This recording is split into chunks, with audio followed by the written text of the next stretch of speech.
Well, good morning, everyone. My name is Peggy Nolte. I'm the program manager here at the University of Arizona, and I'm currently serving as your chair.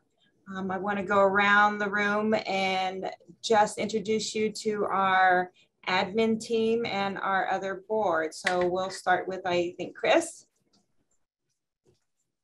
You're muted. Hey, I'm Chris Berry, and I'm always muted, so thank you, Peggy. Hey, welcome, everyone.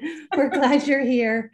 And yeah, I'm the chair-elect, and we're so excited. Let's see, we have 48 people here today. That's awesome, especially for December when everyone's crazy busy with their recruitment, so welcome. And then I don't think Laura is on today.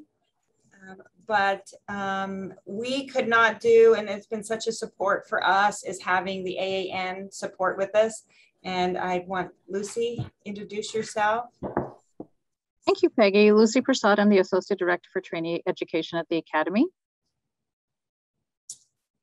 Last but not least, Brielle. Hello, everyone. My name is Brielle Waff. I am the Trainee Education Coordinator here at the Academy. Thanks, Peggy. Well, we make every effort to, we take your input. So if you have suggestions about sessions and training, and you know, we seem to all get caught up sometimes in what we do at a daily basis. Sometimes we forget about our own personal development. So we're going to just jump right into our session today. So we are excited to share some personal development from the residency fellowship side of the world, but also we'll do the coordinator side as well. So Melissa Crisp, who is TAGME certified, is going to share more information about the TAGME certification. And go ahead, Melissa. Thank you, Peggy. So today I am going to go ahead and share some information with you about TAGME certification, some of the benefits of pursuing certification, how to apply, and what the actual assessment entails. So for newer, if we have any of those joining us today, or those just not familiar with the certification, TAGME does stand for Training Administrators for Graduate Medical Education. And this certification is specifically for roles that directly support ACGME programs. And the National Board for Certification of TAGME was established to further our profession for those who manage any residency or fellowship programs. The assessment process actually requires one to demonstrate an advanced level of expertise in GME program management. And this is important now more than ever as our responsibilities increase with the amount of documentation, the amount of oversight, and our program directors and GME rely on us to be competent and well-trained. And since we are left to learn our roles from pretty much direct on-the-job training, TAGME certification is a great way to help you prepare and be successful in your role. Now, there are many benefits to becoming certified. I personally decided to pursue certification early on in my role. I noticed other coordinators in my institution were certified, and I was curious. So I started researching it, what it was, what the process entailed. And I realized that while it seemed like a daunting task to me because I had only been on for, a couple of years, I realized that it was going to greatly assist me with learning the responsibilities of my position. And it was going to expose me to things I hadn't even yet learned in my 2 years as a coordinator. And I believe that after completing the process, the most important benefit you get from the certification is the increase in knowledge you gain in preparing for the assessment. Other benefits include enhancing your program's image. And while it varies by institution, it could actually be a factor in a promotion or higher salary for you if your institution is structured in that way. Next slide, please. So in order to be eligible for certification, there are a few requirements you have to meet. One is that you are currently employed as a GME professional of an ACGME, ACGMEI, or ACGME AOA program. And because our titles vary across institutions, this could include all administrators, program coordinators, GME managers, directors, DIO as well. So you have to have completed at least 2 consecutive years in your role by the date of your application submission. And then you have to have obtained 20 education credits or ECs within the previous 3 years from the date of your application submission. Now, 1 education credit equals 1 hour of education. And out of the 20, 11 of them have to be focused on graduate medical education. And then the remaining can be on any type of professional development course in nature. And then out of the 20, only 6 can actually be from webinars, podcasts, or online modules. You can get additional credits through any type of leadership course if you attend conference sessions, things like that. As well. Next slide, please. Once you pass the assessment, your certification will actually be good for 5 years, and then you will need to recertify. Eligibility for mock assessments include holding current certification. And if for some reason your certification has expired, they do require you to apply for initial certification again. You also have to be employed as a GME professional for 7 consecutive years. You need to have 25 education credits within the preceding 5 years, and then completion of 2 PPGs, which are personal professional growth experiences. And activities that qualify for PPGs are anything like presenting at a national, state, or institutional conference. You can have an active role on a committee at national, regional, or state level.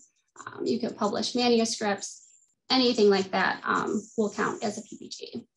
And if you're ever unsure if your experience or involvement in something will count as an education credit or a PPG, you can actually tag me with the information, and they can let you know if they will accept it. Next slide. So application timeline, generally application submission runs from April through the end of May with review and notification of eligibility to sit for the assessment running through the end of June. They do give a range of time for assessment completion. It usually spans a couple of months. They are using an online application portal now through SurveyMonkey for the process. And there are several sections to this application that you need to complete. One covers demographics, history of your role or length of your role. You need to provide any type of education credits that you have done. They'll ask you for titles and locations and things of that nature. And then you also have to provide a supportive verification form, or SVF. And this is a form that either your program director, your GME office, or DIO has to complete, saying that they support you pursuing the certification. And that form is actually populated within that online application portal. And lastly, there's a section to pay for the fees for your application. So for the initial certification and the mock certification assessment fees, those are $350. And then if for some reason you don't pass assessment, they allow you 1 retake, and there's an additional fee of $150 for that. And I urge anyone that is not yet certified to discuss certification with either your program director or your administrator, because they might be more than willing to cover the cost of that assessment for you. Next slide. So appointments to sit for the exam. are available 24/7 within TAGME specified dates. This year's exam was available from early July through December. It is taken in an online live proctored format. The initial certification takes about 5 hours to complete, and the mock assessment takes about 4. Both assessments include multiple choice and short answer questions, and they do have an open book policy for the assessments. They now provide a study guide that's available on their website, and it includes everything that you will need to prepare for the exam. Some of the content, if you look at the current study guide, you'll see information on there about ACGME common program requirements, institutional requirements, NRMP, ECFMG, just to name a few. And you can either have this document printed at the time of the assessment, or you can have an electronic copy. It is highly recommended that you study from that guide. While you can have it during the exam, if you look at the current guide, it's actually over 300 pages, and the exam is timed. So you can't look up every answer. There's not enough time to look up every answer. So you need to be very familiar with those documents. Now, after you complete the assessment, it's nice because now you receive the results right away, which before, when I took it, I think it was back in 2018, it took over a month to hear back. And that was a very, very long time after taking that assessment. So you will have received your results right away, and 80% is required to pass. And again, you can set for 1 retake if needed, and that cost is $150. Next slide, please. So my recommendations to prepare for this assessment are to study some more. TAGME does not endorse any type of course or guide outside of what they provide on their actual website. So I recommend studying solely from that document that they provide. And again, while it's open book, it's timed, so you're not gonna be able to look up every answer. So you do need to be very familiar with that document. If you know other coordinators that may be pursuing certification, you can also form a study group with them. Or if you have a mentor, you can reach out to them and they can help guide you, or maybe even do question sessions with you. And then also, as I said, the document's pretty lengthy. It can seem overwhelming, but if you just take it one topic at a time, that will be very helpful to you. And if you're interested in applying for the next assessment cycle, I would recommend starting to study now. You can actually utilize the study guide that they have for the current year as a starting point. And then I would also start gathering any type of activities that you're involved in for those education credits or PPGs, or maybe start seeing how you can get involved if you haven't done anything like that before. And then I would definitely keep your eyes on their site in case they publish any updated documents for the next application cycle. And in the next slide, you can see I do have a couple of sites for you. The first is just their general website. The second is a link to their current certification guide. So it covers a lot of what I did, but it goes into a little more detail. The third site there is the link to the current study guide. So you can get an idea of what's covered. And then lastly, I was able to find a video. That's the last link there. And the first half covers about what I did, and then the second half actually gives you a look at the application portal and what type of information they're going to ask from you for that. But as I said, always make sure you check the website for the most up-to-date information on each year's assessment. And lastly, if anyone has any questions, I would be happy to answer those for you now, or you can feel free to email me later if you prefer that. So Melissa, there's one in the chat already. Sure.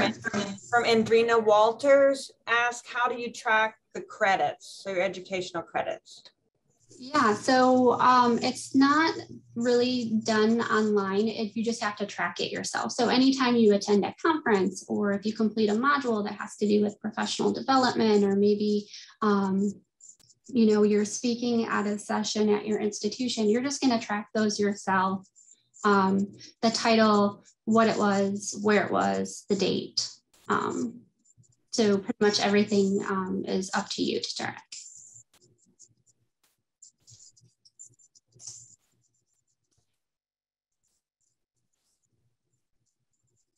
Is this also for coordinators for students? Sherry asked that question. Actually, Sherry, our next presenter in just a second will be Chris Berry, and she's going to talk about that one. But so I just want to throw this out there to everyone. If I know Melissa spoke a little bit about being certified and what has that meant.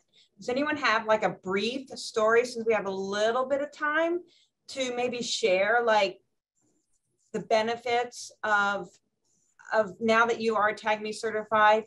What does that mean? Just how it's benefited you?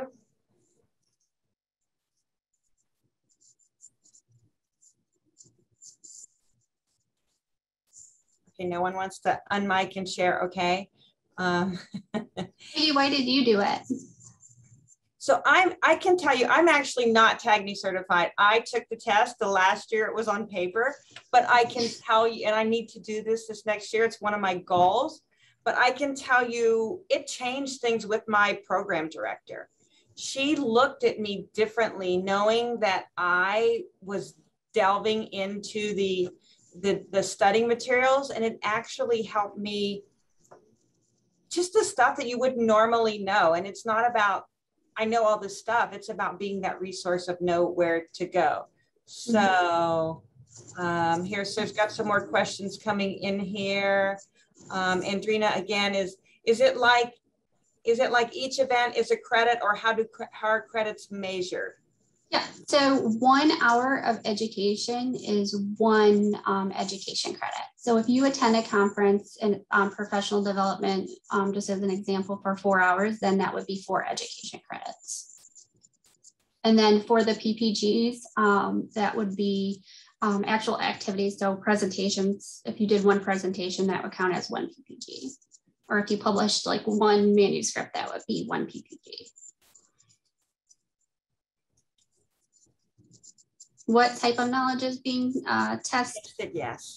So yeah, so if you look at, if you use the links I provided and you go out to that study guide, you'll see they're asking you about common program requirements, ACGME, common program requirements, institutional requirements. They ask questions about NRMP, clear visits, ECFMG, there's all kinds of information on there. And the good thing about it now, they didn't have a study guide per se when I pursued certification. They just had a list of some documents that would be good to refer to. Now everything they include in that study guide, that's where all the questions for the assessment come from. So if you study that guide that they provide, you'll be very well prepared for the exam. So Melinda Scott has a comment. She said, I just transitioned into my child neurology residency full-time and took on 2 fellowships in critical care and pulmonary. And the reason they asked me was due to my TAGME certification. So it does get noticed. And I think Brielle is sharing the slides at the end of the meeting, and that includes the links. So I think, I don't know if our group wants to start a study group, but I know like our institution, this is not just neurology related. This is any ACGME program. So I'm sure I would encourage you to reach out to your GME to see if they have a study group. As well. I don't know if somebody wants to start a group through here, that is fine as well. Just let Brielle know, or if you're how about if you're interested, or if you're interested in sort of leading a group. So Nathalie asked, clerkship coordinators are not eligible for TAGME. So it is only for residency, but yes, thank you, Melissa. So Rebecca Reyes says certification can absolutely help when applying for new positions or transferring roles. That is correct. I've also heard of institutions actually requiring this going forward in some institutions. So that might be something to think about as well. Any last questions for, up here? Laura, hi Laura. She said, after passing in October, I feel much more confident in institutional requirements, clear and the intricate details from the application perspective with ECFMG. It really does help you in all those little details of things.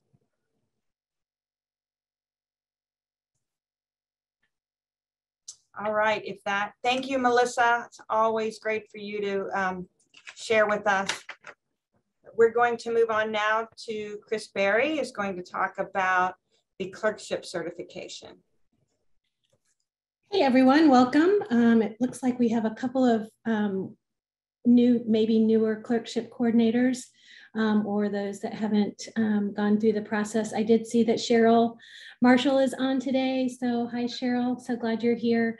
And Caroline Martin is also with us. She previously was a clerkship coordinator. So I just wanted to give a very brief overview about what the certification program entails.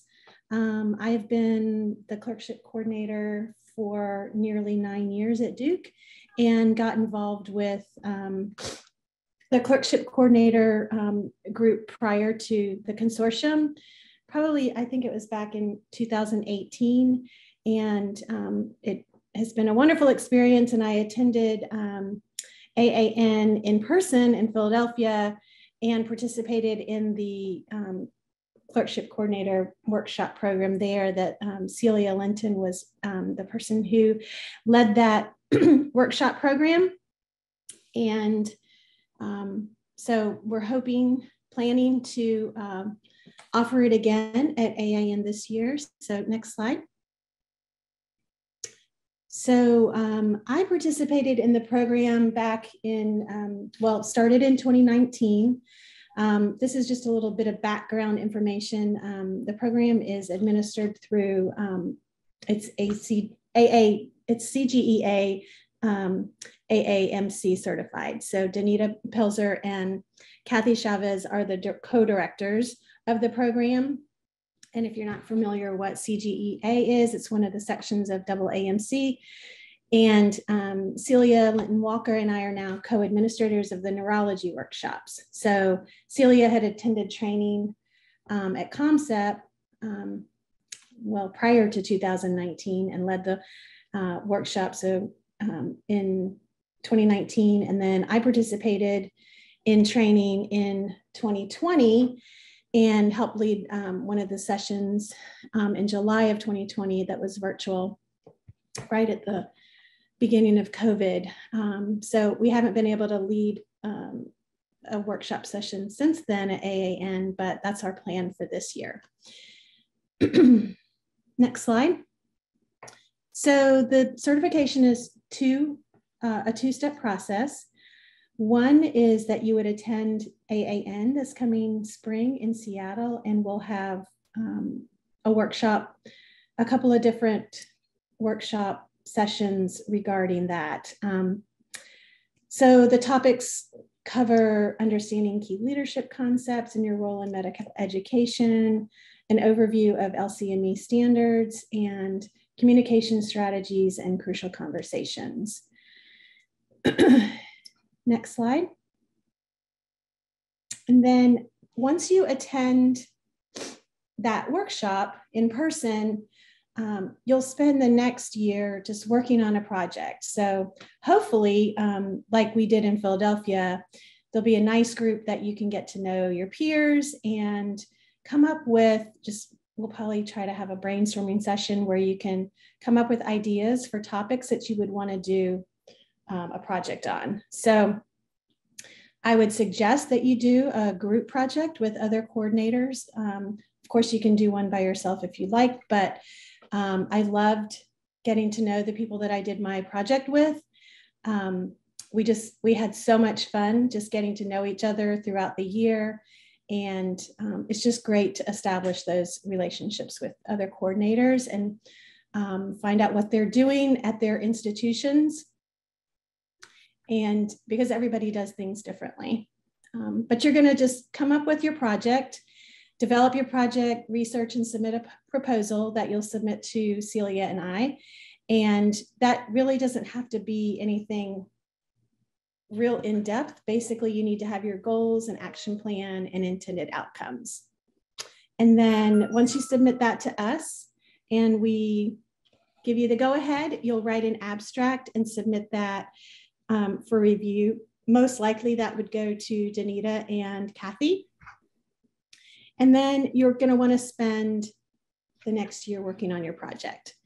And then you can present your project at any type of meeting, institutional, national, regional meeting that is presented to your peers. And then once you present your project, you will receive your certificate.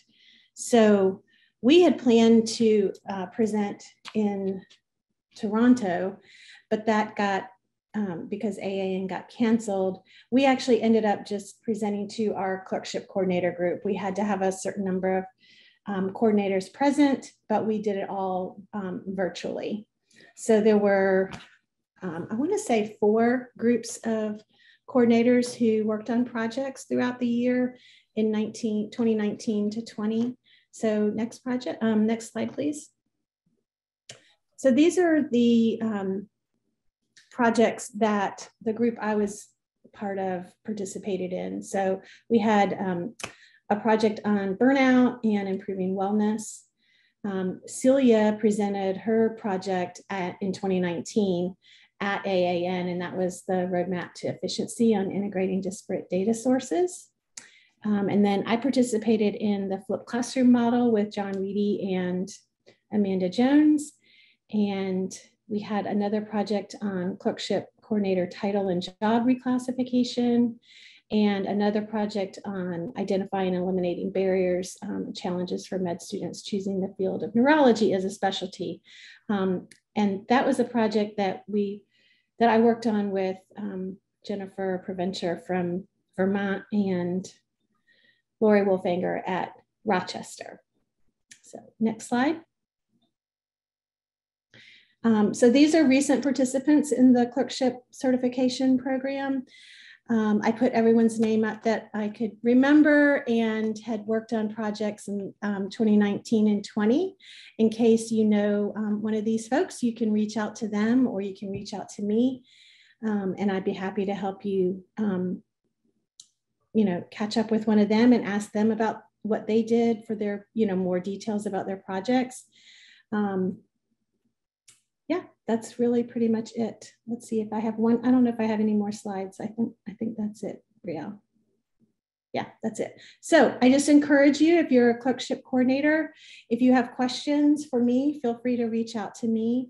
You can put, if you want my email, I'm going to put it in the chat. I'd be happy to talk to you more about it, and encourage you. Once we're still working on all of our programming for AAN in Seattle, but the workshop is definitely going to be one of the items that we offer. So I would love to meet some of you there and help you work on a project so you can get certified. Thanks. Chris, is this just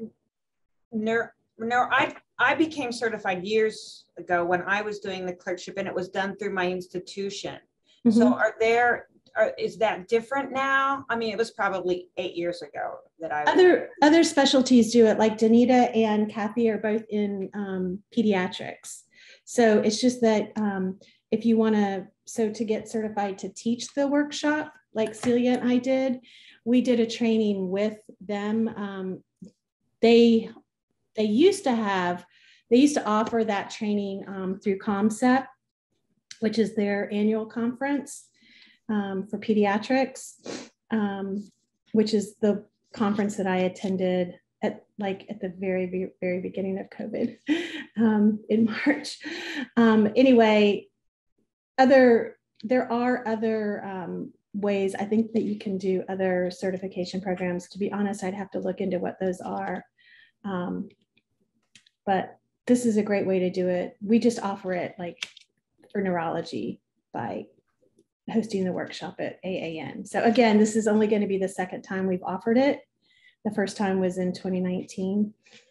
And I don't want people to think that it's so daunting because it's 2 years. It goes by really, really fast. And we're also busy that, you know, it takes a while to come up with your project idea and collect your data and summarize your results and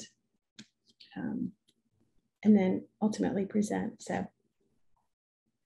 and it's really a lot of fun. I mean, I'm not kidding you when I tell you how much fun it was getting to know John and Amanda. We found out that we have a lot of things in common, and it was really a rewarding experience. So.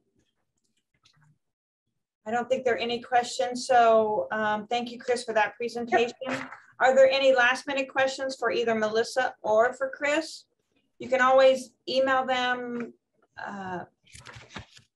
But if it's something you're interested in, please reach out. How's that? How long is the Laura asked how long the certification is effective? We don't have a time limit on it. We don't have to do a renewal or anything. Great. Well, thank you both. We are going to, if there are no other further questions, we're going to move right on. I think Brielle has some AAN updates she'd like to share. I do. Thank you for those presentations, Melissa and Chris. I wanted to draw your attention to 2 awards and scholarships that have open application cycles right now. The first being the Frank A. Rubino Award, and that is for educators in clinical neurology. Applications close this Friday, December 17th at 11:59 p.m. Central Time. And then we also have the Medical Student Prize for Excellence, and US and Canadian graduating medical students are eligible for this award, and we will be accepting nominations until January 31st at 11:59 p.m. Central Time. And I will follow up with links to both of those awards and scholarships. We'd love your help spreading the word. And then we have some upcoming events happening. So tonight we have 2 events, those being our Consortium of Neurology Clerkship Director Conversation Corner from 5 p.m. to 6 p.m. and then AAN Trainee Trivia from 7:30 to 8:30 p.m. Central Time. And both of those are tonight. And then our guest neurologist military session takes place on January 19th from 11 a.m. to 12 p.m. Central Time. And then we also will be sending out a survey regarding annual meeting session ideas. So you all will be able to vote in that survey for what you'd like to see at the AAN annual meeting. And Peggy may follow up with some additional information. I don't know if you wanted to add anything to that, Peggy. Other than we're trying to come up with what you guys would like to see that are coming to the annual meeting. And I put together a list and I ran it by Chris and Laura as well of just things that we didn't have at last year's meeting, or other people have sent me ideas or in conversations with the planning group for the AAN. And so Brielle will send out a survey of what you would like to see. And I think there'll probably also be a box on there to add, maybe make your own suggestion, or also if you're willing to present at the AAN on any of these topics, please share that with us as well. It will help us going forward. Yeah, thank you, Peggy. Does anyone have any questions about the AAN updates? Okay.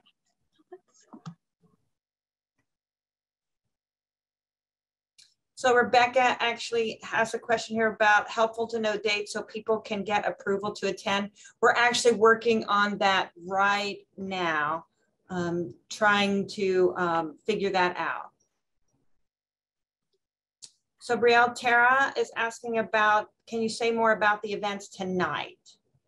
Yeah, I can give a brief overview and Lucy may have some details to add. But the Consortium of Neurology Clerkship Directors is kind of a similar forum to what we have, except for clerkship directors. And then AAN Trainee Trivia is a fun and engaging trivia game for trainees. And there's always a lot of attendance there and people tend to enjoy that. Lucy, I don't know if you want to add anything about those events that I missed. Nope, I think you covered it, Brielle. Okay, great. Thanks for those questions. Okay, and then we'll have some time now for some work group updates. Melissa, would you like to start? Yep, so we do have our residency and fellowship coordinator mentor list up on the AN site now under the coordinator resources. So please take a look at that and feel free to reach out to any of the coordinators listed on there if you need help. And then moving forward, we're going to be meeting for the professional development group tomorrow on some topics, and we're hoping to discuss maybe some TAGME study groups and other topics that may be beneficial to everyone. Great, thanks, Melissa. And Mark, are you on the call to give an update for coordinator communications?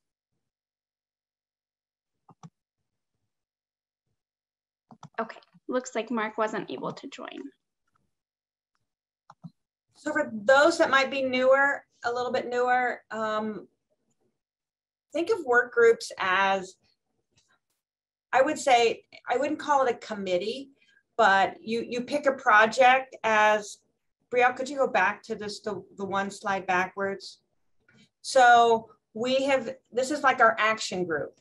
So professional development is they're identifying a variety of topics, you know, virtual interviews, resources, networking, career advancement, mentorship, and that whole list there. So they're identifying things that would be beneficial to our group or maybe that people have requested. And they don't just take the whole thing on, they literally pick different projects and have a timeline. So if you're interested in any of these, it's not committing to forever, it's just committing to maybe one task. The coordinator communication group covers quarterly newsletters, content, coordination, regular email topics, web content. So if you're interested in any of these groups, like I said, it's not a forever commitment, it's just maybe, you know, if they're working on one task.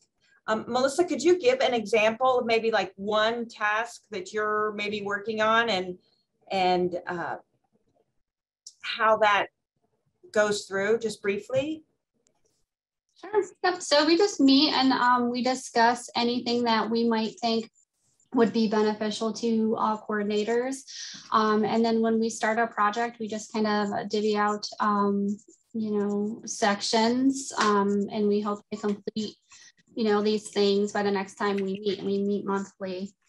So one of the things that we worked on was that mentor list for coordinators that's posted now. And we just kind of sent out emails on the listservs and had some of the other members posted on like the GME Facebook group and things like that to just kind of solicit some, you know, interest in signing up and being a mentor. So it's not a ton of work really. We just kind of divide everything out, and we usually have things wrapped up within a month. Thank you. Just a little bit of an idea here. I'm sorry, I'm just trying to, am I missing anything here in the chat? Vicki said she didn't hear about the AAN and what possibly taking place at the annual meeting registration. So currently we're in the middle of registration. I think, Lucy, the early deadline is it February on AAN registration? If I remember right. Yes, I can tell you the date exactly here in a minute.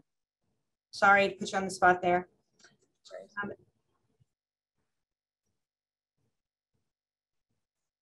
Yep, early registration is by February 17th.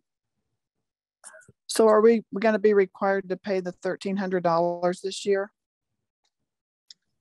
If you're a non-member, correct.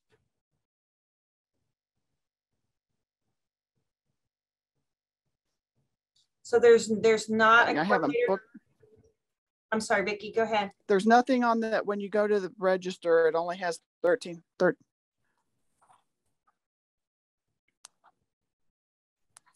I can't hear. Sorry, so if you need help with your registration, so if you are a member, I don't know off the top of my head what it is, but you should register that way. You have to have an active membership too. Yes, I do. I just, when I go to register, the only thing that it'll say is $1,300 some dollars. And I didn't know if the coordinators were going to have to pay that. I'm a member, but that's the only option I have. Yep. No, if you're an AAN member, you shouldn't have, that's not the correct amount it should be giving you. So I would encourage you to just connect with the member services to figure that out. But yeah, if you are a member, the $1,300 is not the rate that you'll be paying. Thank you. All right, looks like there's resources coming in on the chat box. So new or old business. I think Brielle will you'll send out the survey in the next day or so. And I encourage you to respond quickly. I have my committee meeting after like the 1st of January. So we'd like to maybe get some of this stuff going by my meeting in January. So does anyone, so if you're having issues, I see more stuff coming in the chat, sorry, with any of your member or the registration, I encourage you, as Lucy said, to reach out to member services. They are very engaging and helpful when I've chatted with them. So I encourage you to do that. Yep, as a non-physician member, if you're your rate would be $495.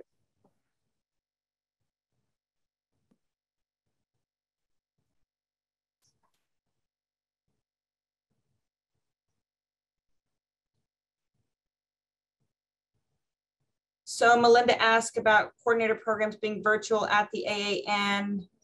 Nope, at this point, we're planning for the in-person meeting in Seattle. Those will not be virtual. We're going to capture as much as we can for those sessions that are offered there and figure out how we can offer that after if we're able to. But at this point, there's no virtual offerings for the meeting. I think the answer is more information is coming probably after the 1st of the year as we move forward in this. We're now at 9:45, so we're a little early. If anyone has any last minute things. I know on our January, I don't have a date in front of me, but our January topic will be Lynn Shindal will be back to give another update on the right, which will be here before we know it. And if no one has anything else, we'll give you 14 minutes back in your day. And again, we thank everyone for attending, and I hope you found this information beneficial. And we will see you all after the 1st of the year.